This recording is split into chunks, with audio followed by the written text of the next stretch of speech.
Hey friends, welcome to our YouTube channel prep guide by Aastha. तो कैसे हैं आप सब? आई होप आप सब स्वस्थ होंगे, मस्त होंगे और अपनी प्रिपरेशन खूब अच्छे से कर रहे होंगे।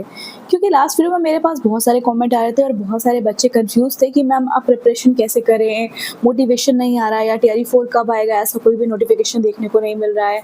तो अब प्रिपरेशन में मन नहीं लग रहा है या हमें लग रहा है कि अब हम कैसे प्रिपरेशन करें, सेट होगा या नहीं होगा।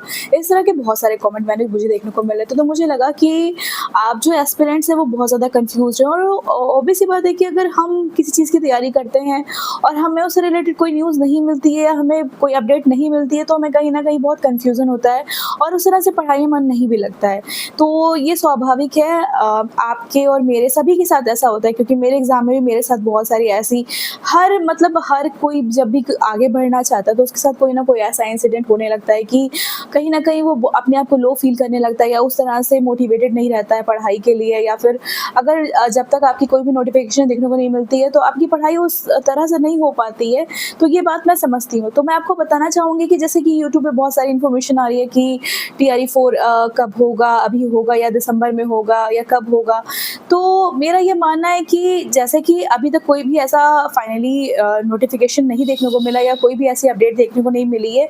बस वो लास्ट जो नोटिस आई थी, जो भी अपडेट था कि वीडियोज़ के थ्रू जो शिक्षा मंत्री थे उन्होंने बोला था कि टीआरई 4 10 अगस्त से पहले कंडक्ट कर लिया जाएगा। तो हमको सिर्फ़ उसी को बेस मान के चलना है और उसी बेसिस पे हमें पढ़ाई करनी है। क्यों? मैं ऐसा इसलिए कह रही हूँ कि बाई चांस अगर ऐसा हो सकता है कि आपका एग्ज़ाम हो सकता है सेम डेट में ही कंडक्ट करवा लिया जाए। तो अगर सेम डेट में कंडक्ट करा लिया जाता है और आप उस तरह से पढ़ाई नहीं कर रहे होते, तो फिर आपका मन नहीं लगेगा। फिर आपको सडनली जब एग्ज़ाम आपका आ जाएगा तो आपको लगेगा, अरे मैंने तो प्रिपरेशन अपनी बीच में ही ड्रॉप कर दी थी या बीच में ही छोड़ दी थी। मुझे लगा था कि पता नहीं वैकेंसी कब आएगी या मैंने उस तरह से प्रिपरेशन नहीं की है। तो फिर आपके लिए काफ़ी ज़्यादा ये प्रॉब्लमैटिक हो सकता है।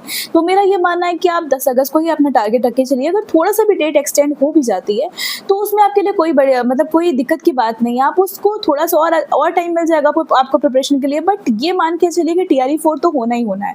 और इस एग्ज़ाम को मेरा ये मानना है कि इस एग्ज़ाम को अपना लास्ट एग्ज़ाम मान के चलिए और इस तरह से पढ़ाई कीजिए कि अगर ये एग्ज़ाम अगस्त में कंडक्ट होता है तो वेल एंड गुड। अगर थोड़े दिन पहले या थोड़े दिन बाद भी कंडक्ट हो लिया जाता है तो आपके लिए कोई बहुत ज़्यादा प्रॉब्लमैटिक ना हो। आपको ये ना लगे कि अब मैं कैसे करूँ या अब मुझसे तैयारी कैसे हो पाएगी, अब मैं इतना सारा सिलेबस बचा हुआ है या मैंने रिवीज़न नहीं किया है। तो आप अपना ऐसा शेड्यूल बनाइए जिससे आपकी तैयारी के साथ-साथ आपका रिवीज़न भी होता रहे और आपको बहुत ज़्यादा अगर एग्ज़ाम कंडक्ट करा लिया